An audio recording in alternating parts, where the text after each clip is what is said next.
Welcome into Starting Nine here on the 5 Reasons YouTube channel. I'm Ethan Skolnick. You can follow me at Ethan J. Skolnick and at 5 Reasons Sports. I will find the camera eventually. I'll be with you until 9:30 today. We got a new guest on the program. We're going all NBA today, okay? We may do a little bit of NFL tomorrow, but we're going all NBA today. Again, we'll be back tomorrow at 9 a.m. That's the usual Tuesday, Wednesday schedule. Make sure you check out the 7 streaming shows that were on the 5 Reasons YouTube channel just yesterday. That included the Bahama Rican Boys, who actually appeared not only on their own show, but also on Floor's Yours at Night with Greg and Alex and I. And also the new show with David Dwork, Odd Man Rush. He had John Buccigross on from ESPN. They talked Panthers and the NHL. We think that's going to be a popular show here on the program. He's going to get, on the channel. He's going to get premium NHL guests. That's every Monday at 2 o'clock. And also, I'm going to mention this here and probably about 28 more times during this telecast. We've got a watch party tonight. It's at Quarterdeck in Davie. Quarterdeck in Davie. At some point, I'm going to text the address to our producer here, Manny Chang, so you guys don't all go to the wrong one. But we had a good time at the one over in Sunrise last time, and we are slowly moving east. Yes, eventually we will move south. We just need to find a location in Dade. We are sponsored today by Broward Store. It's called Intense Nutrition. This is a new sponsor of the 5 Reasons Sports YouTube channel, and I'm also a 5 on the floor. Intense Nutrition is based in Coral Springs. Now, this is where you want to go if you're like tired of, I don't know, the chains, right? Like, you know, the chain I'm talking about with the 3 letters. You don't really get the personalized service there. They're always just trying to get you to sign up for one of those accounts, right? So that they give you the discounts, but you're paying too much to begin with, and they're not really telling you what you should do. Well, this is a personalized place to go. This is Intense Nutrition. It's based in Coral Springs. It's very close to where the Panthers train, actually, to the ice rink there. You can follow them on Facebook and Instagram at Intense Nutrition. Also on Twitter, they're at IN_nutrition FL. They're going to have a full-service website here soon. And actually, I'm going to start doing some of the stacks and all this other kind of stuff.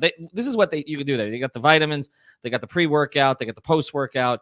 I found out when they started sponsoring us that a lot of our listeners actually already go there because they like everybody who works there. And again, they'll work with them on a specific program. They also have a partnership with a local gym there too. So they'll get you all situated.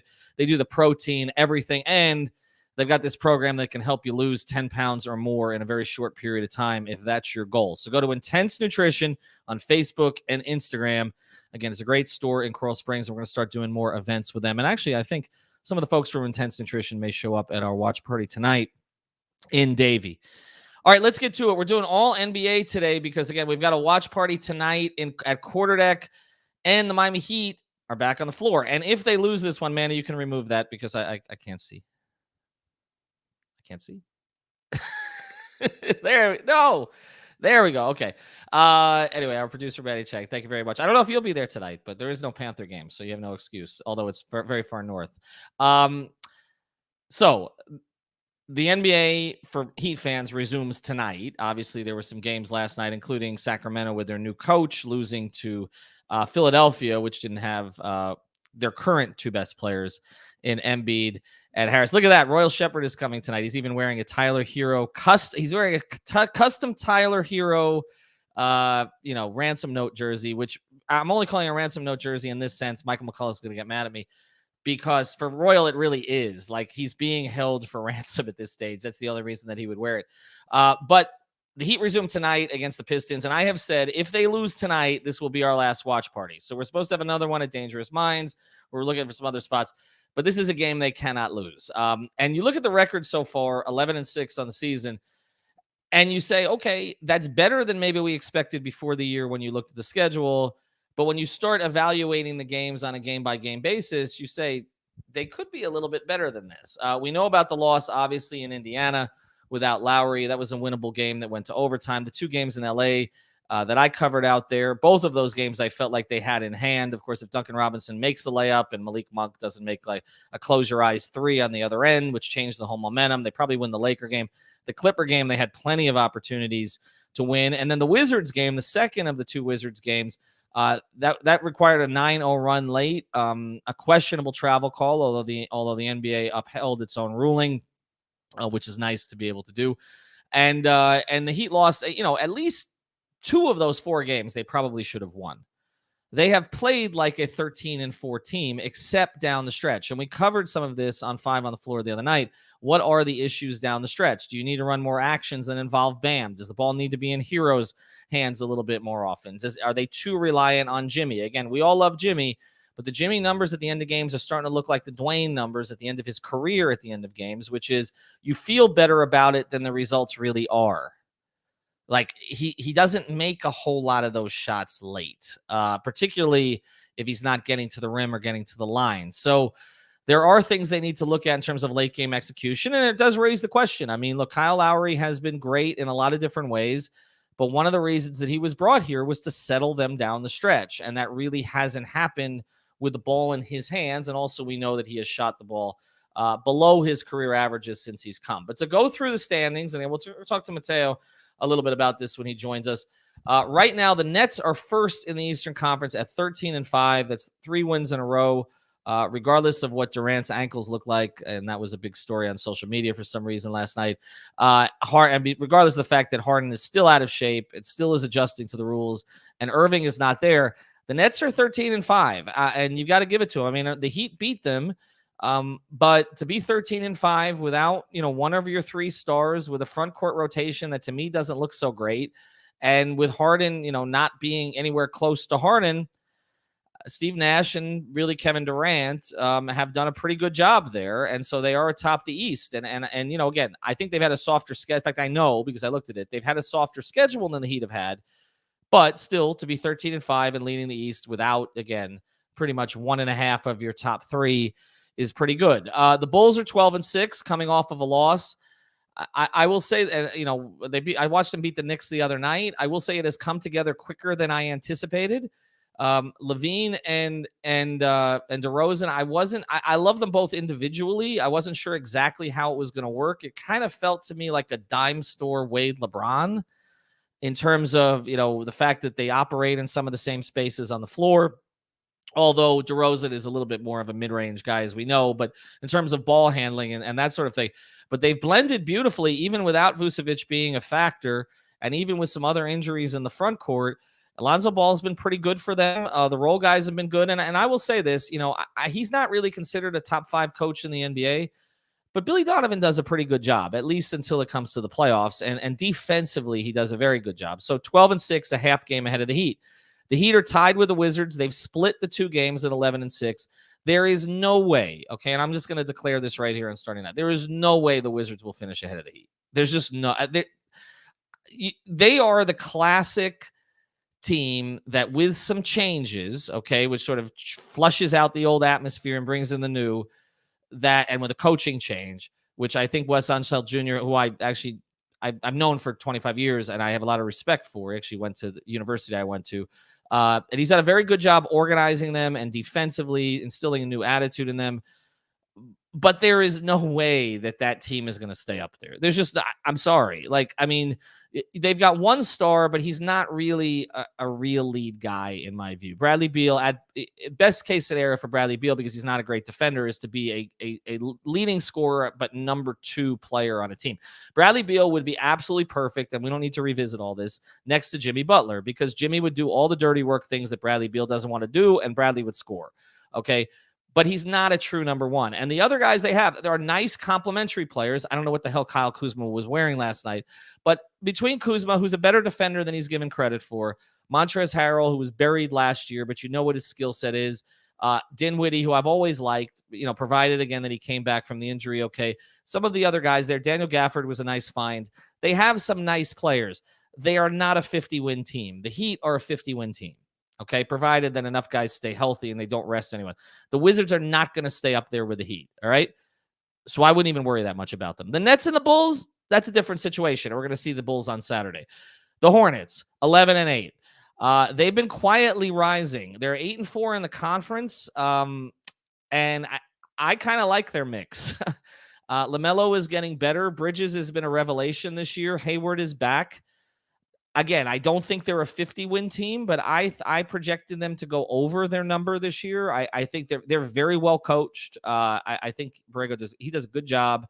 I think they're a mid-40s, low to mid-40s win team. I do think they have a chance to stay out of the play-in. which I don't think a lot of other people would have thought. The Celtics are 10-8. They've won 3 in a row. They have been very good defensively. They can't score. They can't score, but they are very good defensively. They rolled the Heat in Miami, and you have to watch them because they do have 2 very high-level players at the top, a very good defender and Smart. I know Tatum hasn't shot well. I expect that to normalize. But the other team there that you got to start watching, and this is why the Heat need to start racking up some wins. The Bucks are 10-8 now. They've won 4 in a row. They're getting healthier. Giannis is starting to dominate a little bit. They know who they are. They are going to be in the top 3 by the time this thing is over with. Okay, so the Heat need to start stacking up these wins. You got a Detroit, you got a Minnesota. These cannot be challenges. These have to be the types of games you get Jimmy rest in the fourth quarter, you get Lowry rest in the fourth quarter, and you move on to the next one. Okay, and then you get to the other teams in the conference. The Sixers 10-8. I didn't love them before the year, although I thought they'd be better than most did. Because I'm just not that big a believer in Simmons. But they haven't had Embiid and Harris of late. That is the real reason why they've struggled. They did win in Sacramento last night. Usually that's tough to do when a team has a new coach. And they probably are going to make a trade. I don't see Daryl Morey sitting on Ben Simmons the whole season, which means they're going to end up adding useful players, whoever they get, okay? Whether it's Minnesota and they get players out of there, or Sacramento or Portland, wherever they send Simmons, and I don't think Golden State's an option now because they're playing too well. But wherever they send Simmons, they're going to get useful players back, which is going to make them better. So I wouldn't count them out. The Knicks are 9-8. I told everybody before the season, play the under. Even if they have more talent than they had last year to me was a fluke. Okay, they played Thibodeau's system perfectly. Julius Randle is not a number 1. That team is not going to be anything significant until RJ Barrett takes the next step to be a number 1. And he's been pretty awful for the last 3 weeks. Okay, so I said before the year they're a play-in team. You know where they are right now? They're 9th. They would be a play-in team. The Cavaliers 9-9, 4 in a row in terms of losses. They've had some bad injury luck. I didn't think they'd stay up there anyway, but Sexton's out for the season. I like Mobley a lot. I like Garland, but that team is not going to stay above a play-in situation. The Hawks are 9-9. They've won 5 in a row. That's the other team to watch. Okay. If you were to say to me, who is the team that could push the Heat in the Southeast? And again, divisions don't matter, but who is the team that could push the Heat in the Southeast? The teams would be, okay, the team would be the Hawks, not the Wizards for sure, and probably not the Hornets. Raptors are 8-10. I thought they'd be better than people expected. This is about kind of what I thought, and people had them a little bit lower. And then the Pacers are 8-11. They have won a couple in a row, but Rick Carlisle is really good, but I don't know if he has the material. And then you get to tonight's opponent, the Pistons, 4-12, the Magic, 4-14. You have to take these games and start building up a cushion against teams like the Bucks and the Hawks. You just have to, okay? If you want to get the kind of seed that's going to allow you the space to rest guys at the end of the game, you need to get games like Saturday against the Bulls, because that may be a tiebreaker situation later on for seeding, okay? The Nets, Durant is so good that honestly, if Harden normalizes at all, even if they don't get Kyrie, it wouldn't stun me if the Nets get the number 1 seed. It really wouldn't, okay? Can the Heat, when their schedule starts to get softer after this next road run? Yes, okay? Can they catch them? Maybe Durant gets hurt, maybe something. Yes, absolutely they can. But would it surprise me at all if the Nets are first? No. And especially with the way the Bucks started, I think you'd have to say that the Nets are the odds-on favorite to probably land the number 1 seed in the Eastern Conference. But again, I'm not afraid of the Heat playing in Brooklyn in the playoffs. I mean, it's a home game. It's a home game. If you've ever been there, maybe it'll be a little different in the playoffs. But if you've been to Brooklyn to cover a Heat game or been to Brooklyn to just watch a Heat game, you know that half the damn place has Dwayne Wade jerseys. Okay? Last time they were there and they won up there was a Let's Go Heat chant that started in the third quarter. So I would not anticipate, the Heat having a ton of trouble in Brooklyn with the crowd. They would with some of the talent. All right, before we get to Mateo, I want to tell you about another sponsor of the 5 Reasons Sports Network. It's right there up in the corner. And I don't know if everybody followed this yesterday, but I know some of you have been downloading this other app with a local enterprise that kind of controls everything in this state. And there was a ruling yesterday that basically means they're not going to have a monopoly on this thing. Okay. So if you've downloaded that app, I'm not going to mention which, I would encourage you to download this app or go to the website. Go to betus.com, betus.com. This one has more than 20 years of experience, okay, in the market. So go to betus.com.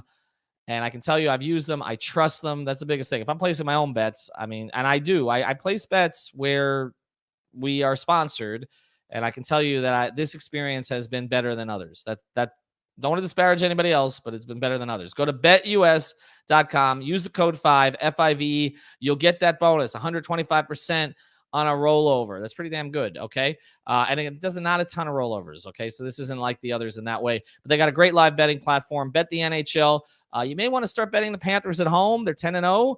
The Dolphins this week coming up, they're a small favorite at home against Carolina. So you can take a look at that one if you like them. They did cover up in New York this week. They were 3.5-point favorites, so they won the game by 7.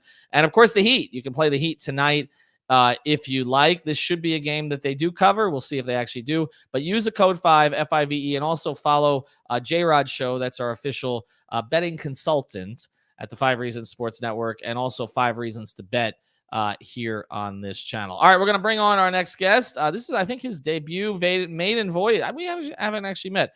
Maiden voyage on the 5 Reasons Sports YouTube channel, but you can follow his work on the website, Mateo Mayorga. You can also hear him on some of the Zoom calls after games, peppering Eric Spoelstra and the others with the questions that we don't want to ask.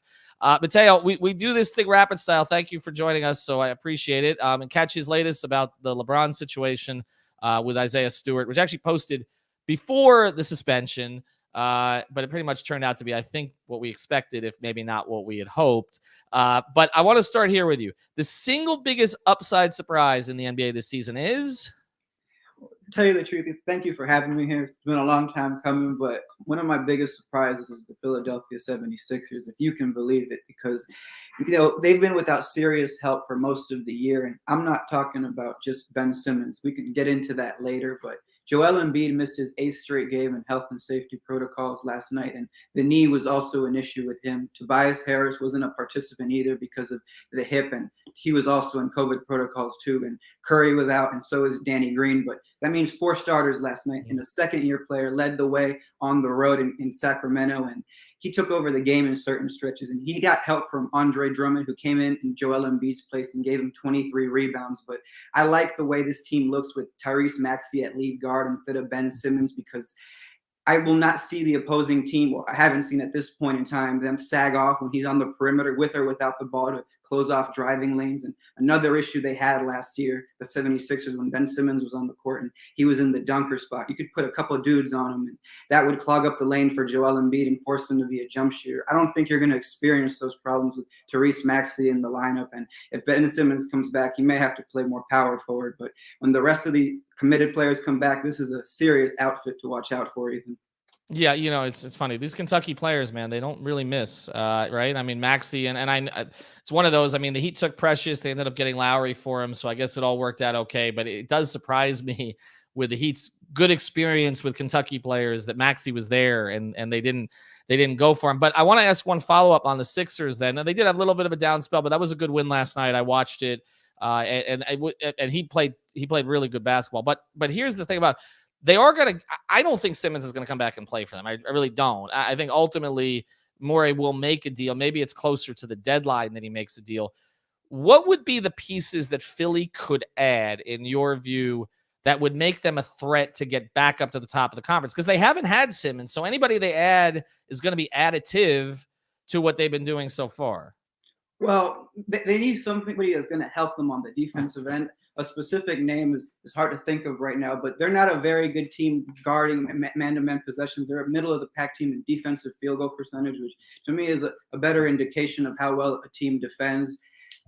I love the idea. I suggested it earlier in the year, a scenario for CJ McCollum. I'm not thrilled with the way things are going out in Portland. They only have 1 win on the road.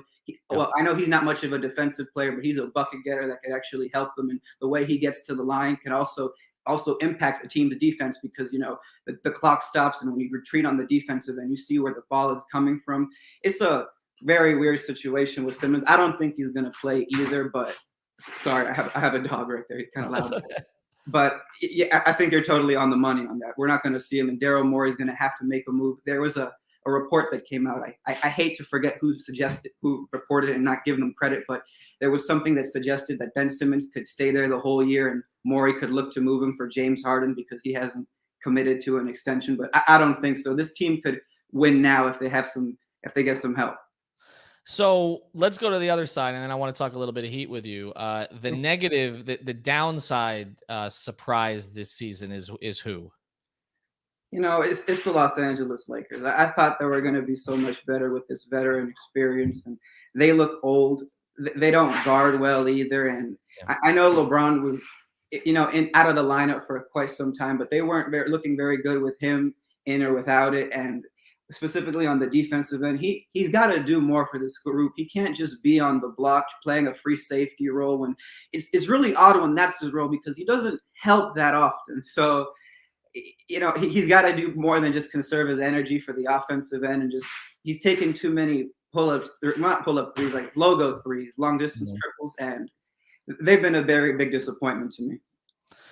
Let's transition here to the Heat, 11-6. And as I said at the beginning of the show, I think if you looked at the schedule before the year, you looked at all the road games, not a lot of lottery teams on the schedule early, some spots that we know that the Heat struggle to win typically, Denver, Utah. And then you also look at Jimmy missing essentially 4 games, Bam missing a couple of games, Lowry missing a game, Strus missing time, and all of that. And obviously they don't have Oladipo back, but we knew that. I think if you looked at the schedule before the year, Mateo, you said 11-6, man, I would take that, second in the Eastern Conference, right? But then when you start to drill down on the specific games, they could be 13-4, I think, without really that much adjustment. The Indiana game was there for them. Both LA games were there for them. The Washington game was one. How do you evaluate it? Well, woulda, coulda, shoulda. They are a very good team, to tell you the truth, even with all those times that they miss key players in the rotation.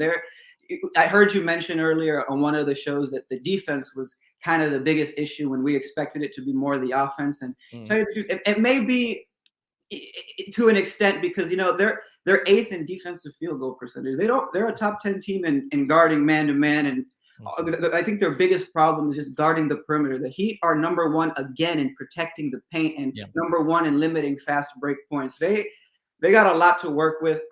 I think they're going to still be, they're obviously a contender. I predicted they'd win over 51 games in a column earlier for 5 Reasons Sports, but the addition of Victor Oladipo later in the year will definitely help this group. But on the defensive end, I think the biggest problem is they got to figure out how to guard the perimeter and effectively at the same time as the interior. That's kind of big an issue, and that wasn't something that was solved last year. It was kind of like a trade-off. If you guarded the 3-point line, well, you got mauled inside.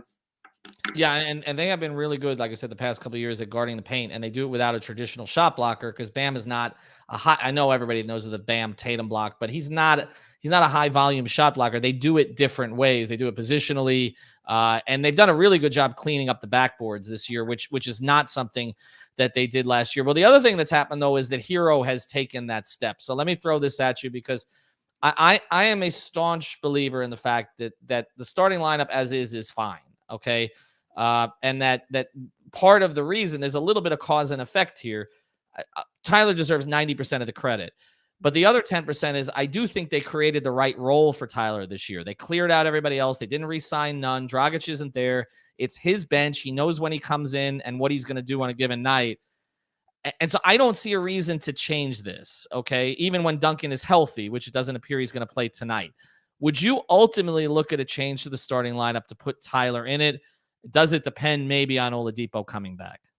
Well, I think this is the perfect role for Tyler. And sometimes people got to understand your best 5 players aren't always in the starting lineup. Manu Ginobili was such a fabulous player and a Hall of Famer because he sacrificed and he organized the team's offense as a reserve player. And with, I have a feeling people want him to start in Duncan Robinson's place because of some of the shooting struggles he's had early in the year. I'm not concerned about any of that. And, he's still getting the shots he's looking for. And Tyler's great in this role. He is getting a lot of his buckets on like reserve players. But here's the thing: late in games, he closes, so he is seeing the best of the league. So it's not fool's gold. This is the perfect role for him. Like you said, they cleared out this role. They got Dragic is no longer there, and what I see a big difference in the tightness of his handle. Obviously, the muscle that he's added helps him maneuver around inside, but that was just huge.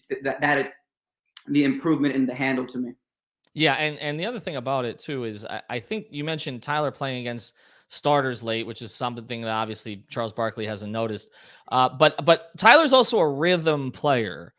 And so I think the fact that he plays against reserves earlier in the game and he's the main focus on offense against players he's better than allows him to thrive later in the game because he's warm. He's already, and so I do think that there is a little bit of a cause and effect there where then he can play against the starters later in the game and he's getting his shots up. One of the things we said about Tyler was before the past couple of years was he needed a screen to do anything. He doesn't this year. He's able to operate without a screen. All right, we got some rapid fire here from Mateo to close. Before we do, I want to tell you about one more sponsor, the 5 Reasons Sports Network, and of this particular program.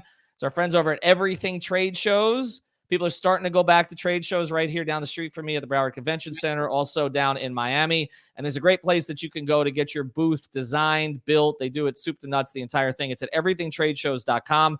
You can see some of the companies they work with. Microsoft, a great local company here in Citrix. They can work with your company too. So go to everythingtradeshows.com. That's everythingtradeshows.com. Again, they'll do the entire booth design for you, and they'll do a free booth rendering. They'll show you exactly how it's going to look before you buy it. If you mention 5 Reasons. So reach out to Chris and everybody there at Everything Trade Shows. I am so bad about being able to see the phone number, so I cannot. Yeah, there it is. It's Manny, blow it up for me because I'm an old man. 866 that's 740-7322. Yes, it is. All right, go to everythingtradeshows.com. It's right there on the damn site. Help an old man out. All right, let's get back to Mateo here on some rapid fire stuff. If the MVP of the league right now is Steph Curry, who's second? Oh, that's a good one. I think Giannis Antetokounmpo should be making a case for that award. The record isn't that great, but he's been someone who's just been a monster this whole season. I'm just a big fan of the Greek Freak. I'm kind of biased with this answer. Is the Warriors start real?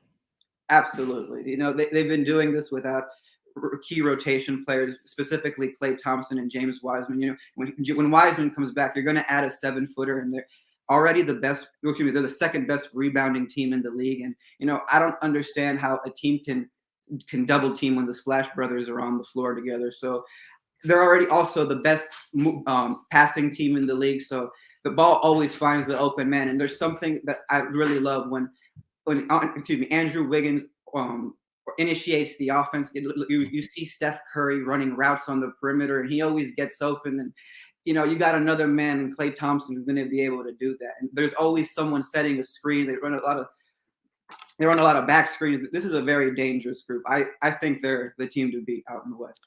Yeah, it's interesting. They've been looking for the right role for Andrew Wiggins for years, and it appears that they've finally found it. It's not as a lead guy, but it's as a trigger man, as you said. For Curry. Kerr's done good work out there. All right, let me throw this at you. If Kyrie does not come back, and you've written quite a bit about this, which basically means unless he either relents or the New York laws change, I'm not sure which would happen first. Can the Nets win a title as constituted without Kyrie? Oh, it's tough. I'm gonna say no. We ultimately didn't see it last year. I know he got hurt in the playoff series, and James Harden had his hamstring, but I have no evidence to say that they can. And right now they are a good team. And, the biggest knock on him right now is potentially preventing them from being an all-time great team. They guard a little better than I thought they would I'm so sorry about him. They guard a little better than I thought they would. They're 5th best in defensive field goal percentage, but it's hard to do it late in the year without a guy like Kyrie Irving, especially if James Harden's kind of still fat and he can't get separation, because you can send a lot of schemes at Durant. And I think his fatal flaw is he likes to play too much ISO, where he likes to shoot over to a couple of double teams or whatever.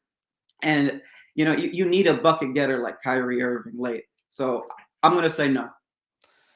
And by the way, that's the dog is excused because that's the best shirt anybody's worn on starting nine. So Mateo gets away with it. You're gonna follow it, Mateo Mayorga, 23. Final question for you. The Heat have a blank percent chance of reaching the finals this year. Oh well, it is early. We're a month into this, a little over a month into the year. They got as good a chance as anybody, Ethan. No, I need a number, Mateo. I ask everybody this. Number. Let's go 15 for now, but we can climb as the season goes forward, because I think this is a high character group. One of the biggest issues they had last year is they were 29th in rebounding, and for the most part, they fixed this issue. The team gets after it. It's not just a couple of guys, and I know Lowry has a little bit to do with that too, but I think, all right, let's put it at 15%. I think that's fair. I think it's 15. I think by the playoffs, if you could get it to 30, I think Heat fans would feel pretty good. We'll see where they are. A lot of that may be Oladipo, so we'll see. All right, follow him at Mateo Mayorga, 23. Follow his work on the 5 Reasons site. Follow his dog out the door, and follow him to buy the same shirt. Thanks to our sponsors, betus.com. Use the code 5, F-I-V-E, everythingtradeshows.com. Go there. You'll get the phone number. Help an old man out. And our friends over at Intense Nutrition. Watch party tonight. Quarterdeck. Davie, University Drive, near where the Dolphins used to train. Doesn't have the Dolphins stink on it anymore. We're going to watch a Heat game.